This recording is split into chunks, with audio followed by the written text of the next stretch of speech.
À tous ceux qui nous soutiennent, du fond du cœur, je les remercie. Je les remercie parce que c'est une épreuve très difficile et que ce soutien, pour moi, il vaut beaucoup.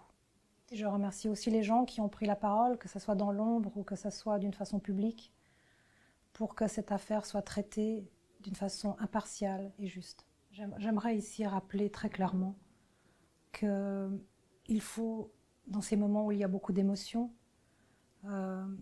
rester très calme, rester très pondéré, rester très mesuré dans ses propos. Et c'est quelque chose qui me tient à cœur, c'est quelque chose qui tient aussi au cœur de Tariq.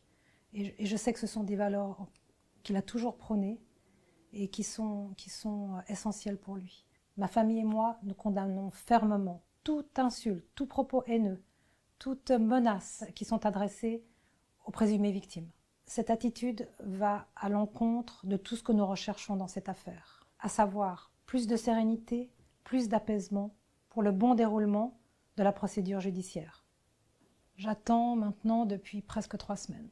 Malheureusement, vendredi, j'ai appris d'une façon officielle que notre demande de tout contact, que ce soit de visite ou que ce soit téléphonique, a été refusée par les juges. Évidemment, aucune raison ne nous a été apportée. C'est des décisions qui peuvent être en fait prises sans obligation d'explication. Donc nous restons sans information. Une expertise médicale a été demandée, malgré l'avis du médecin de la prison, qui lui a donné un certificat médical indiquant que l'état de santé de mon mari était incompatible avec le milieu carcéral. Il s'est trouvé que le juge a demandé une expertise médicale qui sera faite le 19. Et ensuite, le 22, il y aura une audience pour décider si mon mari reste ou pas en prison. Il doit y avoir malheureusement beaucoup de malades en prison, qui seraient d'ailleurs plus à leur place dans un hôpital qu'en prison. C'est quelque chose qu'il faut déplorer. Dans le cas de mon mari en particulier, ce qu'il faut vraiment comprendre, c'est qu'il maintenant souffre de 2 maladies.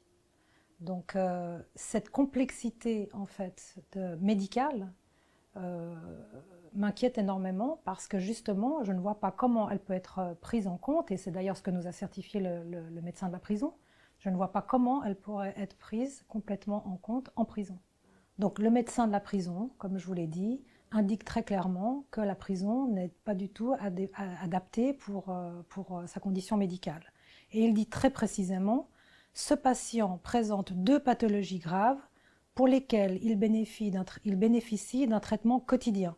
Depuis son arrivée, ce patient présente des douleurs insupportables des membres inférieurs avec des troubles sensitifs permanents. On a maintenant, à l'heure actuelle, 2 certificats de médecins, un en Angleterre, un en Suisse, qui tous les 2 nous disent que son état est préoccupant et qu'il ne peut pas bénéficier du traitement dont il a besoin en prison.